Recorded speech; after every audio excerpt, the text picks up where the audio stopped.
હમણાં કેટલાક સમયથી રમેશ નામનો એક છોકરો અસારાવાસ તાલુકો વાવનો વતની છે અને આ ભાઈ મારા સગા મામાના દીકરા રામચંદ્રભાઈનો દીકરો છે. એટલે આ છોકરાને મારાથી વધારે બીજું કોણ ઓળખે? અને હું આને રજ જાણતો હોઉં તો મારે લોકો સમક્ષ એની જે હકીકત છે એ મૂકવી પડે. આ છોકરો અસારાવાસ દૂધ મંડળીનો મંત્રી હતો અને સંપૂર્ણ કારોબાર પોતે જાતે કરતો હતો. એટલે હદે કે ચેરમેન અને એના બાપનો એણે પૂરો વિશ્વાસ સંપાદન કર્યો. સૈયદભાઈ ખોટી કરી નાખે ભરીને પૈસા ઉપાડી લે ને ઘરના એમને એમ કરે કે વાંધો નથી એમ. આ ભાઈને લાગ મળતો જે મંડળીમાં જેટલા પૈસા પડ્યા હતા એમાં વધારો આવેલો હતો. લોકો ગ્રાહકોના દૂધના પૈસા હતા, મોટી રકમ એમાંથી ઉપાડી અને બીજું ઘરમાં જે પૈસા પડ્યા હતા એ લીધા. રામશેખભાઈ જાતે મને એમ કીધેલ કે ધનજીભાઈ આ છોકરા 1.25 કરોડ રૂપિયા ઘરમાંથી લઈ ગયો છે અને એ રાતોરાત ભાગી ગયો. ઘરેથી રાતોરાત ભાગ્યો છે. ક્યાં ગયો આપણને ખબર નહીં. હવે એ દાળાવાટો કરે અને પછી વરે પાસે રખડતો થઈ ગયો. હવે એનો ખર્ચા બરચા ખૂબ મોટા છે, એની પાસે કોઈ છે નહીં. આવી રીતે લોકોને છેતરવાના એના ધંધા છે. આવું કરે એટલે કોક ને કોક, ધારો કે કોઈ અમારો વિરોધી હોય, કોઈ ગોમનો રામશેખભાઈનો વિરોધી હોય, મારા કુટુંબનો હોય, કે તમારું હતું કે હવે સંઘ દૂધ ડેરી અને સંઘની સામે એને મોરચો માંડ્યો છે. હવે દૂધ ડેરી સંઘનો શંકરભાઈ સાહેબનો જે વહીવટ છે, ભારત તો જાણે છે, દુનિયા જાણે છે કે આવો મોટો વહીવટ કોઈ હજી કર્યો નથી.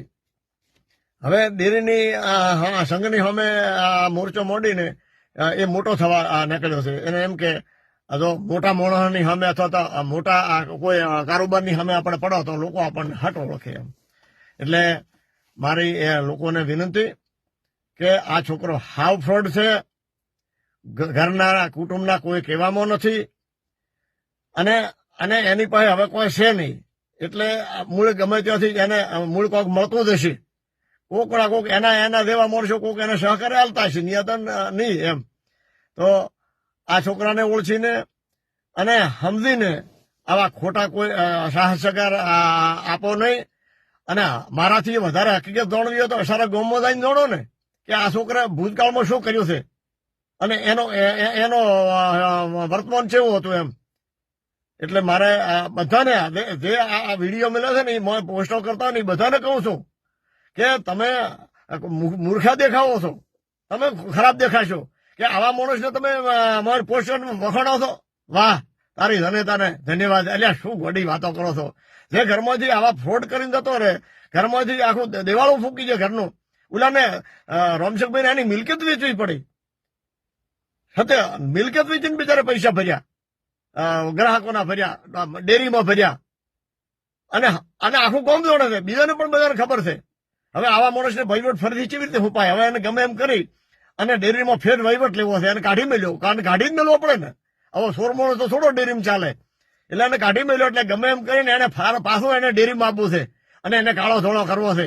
એ હવે અમારા કરવા દેવાનો છે નહીં. એટલે આવા ખોટા કોઈ સહકાર હાલવાનું બંધ કરો.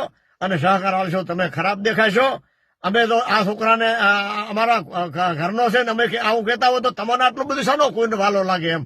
એટલે વિડીયા મેં કહે છે કે હવે 24મી તારીખે તમે બધા અહીંયા આવજો, હું આમ કરી નાખીશ તેમ કરી નાખીશ એમ. હવે 24મી તારીખે તમારે કહું કે તું મહિનોથી તો આ ધંધો કરે હરો, પહેલો 2-4 મહિના પહેલા આગળ આ ધંધો કર્યો હતો. એટલે બધાને મારી લાગણીથી વિનંતી છે કે આની વાતમાં કોઈ આયા વગર હાવ ખોટો છોકરો ખોટો છે. અને ગમે એમ કરીને એને શું છે કે કોક પડાવવું છે કોકની પાસેથી. મને ચમ કોઈ મળતું નથી. એટલે અમને તો હાસો હોત તો અમારે મળવા આવવું પડો, પણ તું ખોટા ધંધા મોડ્યા છે, અમે તને શાના માટે મળવા આવો એમ. વચ્ચે પણ હું એને મળ્યો તો મારી ઘરે ઉપવાસ ઉપર છું. મેં ઘરે એના રોટલા ખવડાવી એના ઉપવાસ બધા વાત પૂરી કરી અને એ દિવસે કીધું હવે જે કર્યું એ બધું ભૂલ થઈ ગઈ મારી, હવે હું કાંઈ કરીશ નહીં. અને પછી કે ના આ તો મેં ભૂંડ ભક્તોને કારણે કર્યું. એટલે અમે બધા ભૂંડ ભક્ત તમારા એટલે મારે આ કરવું પડ્યું છે. એટલે સાચી હકીકત કોઈ માણસ કામ કરતો હોય એની અમારે ફીટ ન સાંભળવાની, એમને અમારે અભિનંદન આપવાનો નહીં. અરે એમને હવે અહીં રમેશના કહેવાથી કશું કોઈ ફેર પડવાનો નથી. હા, ખોટી વાત લઈને બેઠો છે. આવા માણસને કોઈ સહકાર ના આપો એવી જ મારી વિનંતી છે.